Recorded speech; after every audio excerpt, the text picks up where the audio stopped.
ایک روایت میں آتا ہے جب سحری کا وقت ہوتا ہے شوہر اٹھتا ہے اور اپنی بیوی کو بھی بیدار کرنے کی کوشش کرتا ہے، اللہ کی بندی اٹھ اور اللہ کے حضور سجدہ ریزی کر لے۔ وہ رحمتوں کے بٹنے کے لمحے ہیں، دعاؤں کی قبولیت کی گھڑیاں ہیں، انوار اترتے ہیں ان لمحوں میں، رزق بڑھتا ہے ان لمحوں میں۔ تو وہ اٹھتا ہے اور اپنی بیوی کو بھی بیدار کرنے کی کوشش کرتا ہے۔ سارے دن کی تھکی ہوئی خاتون اٹھ نہیں پاتی تو خیر وہ خود وضو کرنے چلا جاتا ہے، لیکن اس کے دل میں بے چینی ہوتی ہے کہ یہ بھی کبھی اٹھ کے اللہ کے حضور سجدہ ریز ہو جائے تو کیسا اچھا لگے۔ یہ سچی محبت کی علامت ہے۔ خیر اسے خیال آتا ہے اور وہ پانی کا چلو ساتھ لیے آتا ہے اور اپنی بیوی کے چہرے پہ چھڑک دیتا ہے اور خود مصلی بچھا کے نماز پڑھنے لگ جاتا ہے۔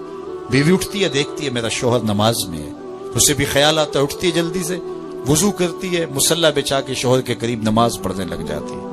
ایک طرف شوہر نماز پڑھ رہا ہے، ایک طرف بیوی نماز پڑھ رہی ہے۔ سحری کے لمحے ہیں، ٹھنڈی ٹھنڈی ہوائیں چل رہی ہیں، انوار اور رحمتوں کی برکھا برس رہی ہے، کوئی دیکھ نہیں رہا، ریا کا شائبہ ہی نہیں، دروازے مکفل ہیں، اور کبھی سجدے میں بیوی ہے، کبھی سجدے میں شوہر ہے، کبھی وہ قیام میں ہے اور یہ رکوع میں ہے، کبھی یہ رکوع میں ہے وہ قعدے میں ہے۔ دونوں سحری کے وقت اللہ کے حضور سجدہ ریز ہے، میاں بیوی۔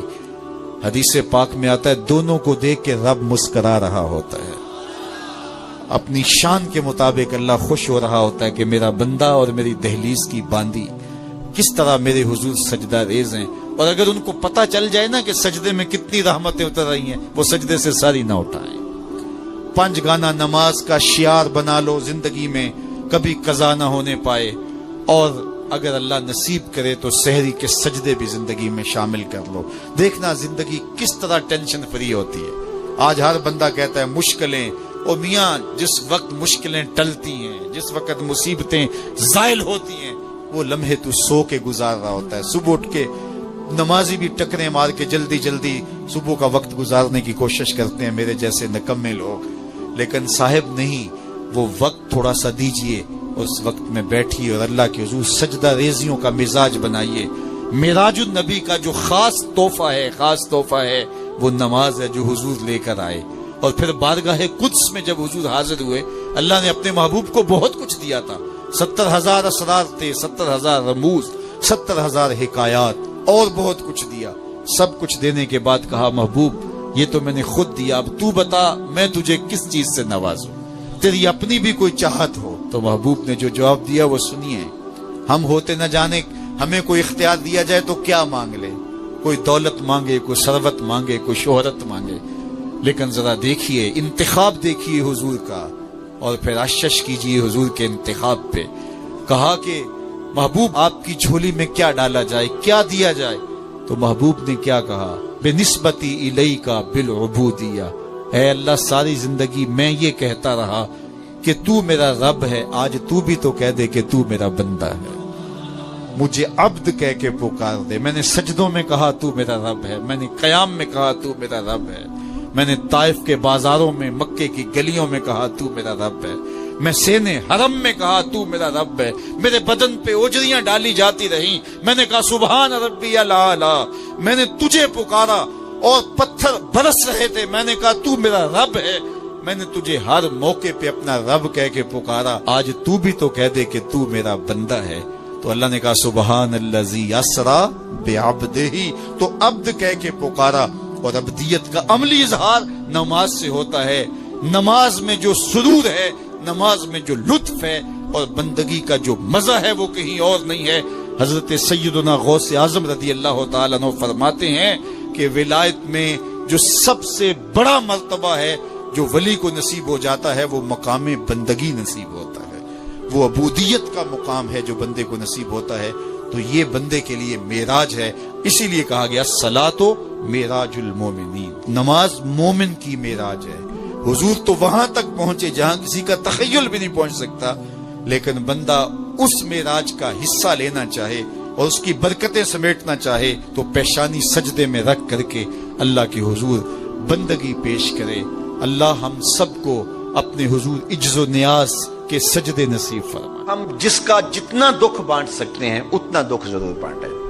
اگر میرے ذمے ایک گھر کا دکھ بانٹنا ہے اور میں صرف اتنی استطاعت رکھتا ہوں تو کیا معاشرے کا آسودہ طبقہ اگر اس کا عزم کر لے، آج ہم یہ بات کہتے تو ہیں کہ یہ حکومتوں کی ذمہ داری اور وہ نبھا نہیں رہی، یہ بات 100% اپنی جگہ پر ہے کہ یہ لوگ جو ہے وہ ان کو دلچسپیاں ہی نہیں ہیں قوم اور رعایا کے معاملات سے، کیونکہ ان کا اپنا پیٹ اتنا بڑا جہنم ہے کہ یہ بھرتا ہی نہیں ہے۔ ورنہ پاکستان کو اللہ نے جتنے وسائل دیے ہیں، اگر کوئی بھی مخلص شخص آ جاتا تو آج ہمارے یہ حالات نہ ہوتے، لیکن اگر یہ حالات نہیں تبدیل ہو رہے، اور اس میں بھی قصور ہمارا ہی ہے، ہم بات کرتے ہیں لیکن ووٹ پھر ان لوگوں کو دیتے ہیں، اور اگلے سال بھی ہم ان کو دیں گے، اس سے اگلے سال ہی ان کو دیں گے، جب سے ہوش سنبھالا ہے ہم یہی کرتے آئے ہیں، اور یہی میں نے دیکھا ہے، ہم عملی تبدیلی چاہتے ہی نہیں ہیں، اور جب ہم نہیں چاہیں گے تو یہ لوگ ہمارے اوپر مسلط رہیں گے، ان کو رہنا چاہیے کیونکہ یہ ہماری سزا ہے۔ حضرت عبداللہ ابن عباس رضی اللہ تعالیٰ عنہ فرماتے ہیں، جو اللہ تعالیٰ فرمایا وہ اس بات پہ قادر ہے کہ تمہارے اوپر سے اور نیچے سے عذاب بھیجے۔ اوپر کا عذاب یہ ہے تمہارے حکمران نااہل ہو، اور نیچے کا عذاب یہ ہے تمہاری اولاد نافرمان ہو۔ یہ اوپر اور نیچے کا عذاب ہے، اور اس عذاب میں ہم پھنسے ہیں، اور اس وقت تک پھنسے رہیں گے جب تک خود نکلنے کی کوشش نہ کریں گے، اور سر دست ایسا کوئی نظر نہیں آ رہا۔ سیاست میں، دین میں ہم باتیں کرتے ہیں لیکن ہمارے رویے نہیں ہیں، کسی مخلص کے ساتھ وہ سیاست میں ہو یا دین میں ہو ہم چلنے کے لیے تیار نہیں ہوتے، ہمارا عمل، ہمارا رویہ ماں سوائے چند لوگوں کے اجتماعی طور پہ جو ہے وہ ہمارا یہ مزاج ہی نہیں ہے، اور جس کی سزا ہم کاٹ رہے ہیں۔ بہرحال جب تک یہ حالات تبدیل نہیں ہوتے اور حکومتیں اپنی ذمہ داریاں نہیں نبھاتی تو ہماری اپنی ذمہ داریاں ہیں کہ ہم اپنی گلی کو کیا خود صاف نہیں کر سکتے؟ اپنے گھر کو ہم صاف کر لیتے ہیں اور گلی میں پانی کھڑا ہوا ہے، تو ہم کیا گلی سے گزرنا نہیں ہے؟ تو کیا اگر محلے دار مل کے اپنی گلی کو بھی ہم بہتر بنا لیں، حکومت نہ مدد کرے ہم خود کر لیں، تو کیا ممکن نہیں ہے؟ آج صاف پانی کا مسئلہ ہے، ایک چھوٹی سی بستی کے اندر کوئی ایک بندہ بھی ایسا نہیں ہے جو فلٹر پلانٹ لگا دے اور پورا گاؤں جو ہے وہ وہاں سے صاف پانی پیے۔ بیماریاں پھیل رہی ہیں، لوگوں کے جو ہے وہ جگر خراب ہو رہے ہیں، ہر محلے میں، ہر گلی میں، ہر بستی میں۔ کیا مخیر حضرات ایسے نہیں ہے کہ جو ذمہ لے لیں کہ وہ ایک واٹر پلانٹ لگا دیں اور اس کے لیے پورے محلے کو آسودگی ہو جائے؟ یہ بالکل آسان ہے اور پورے ملک کے اندر ہو سکتا ہے۔ تو اس کے لیے ہمیں اپنے حصے کو، اپنے کردار کو بہرحال ادا کرنا چاہیے، اور ہمیں صاف پانی کی فراہمی کے لیے کوشاں ہونا چاہیے، اپنے گلی محلے کی صفائی کے لیے کوشاں ہونا چاہیے، اپنے ماحول کو پرامن رکھنے کے لیے مختصر چھوٹی کمیٹیاں بنا کر کے اس کے لیے عملی جد و جہد کرنی چاہیے۔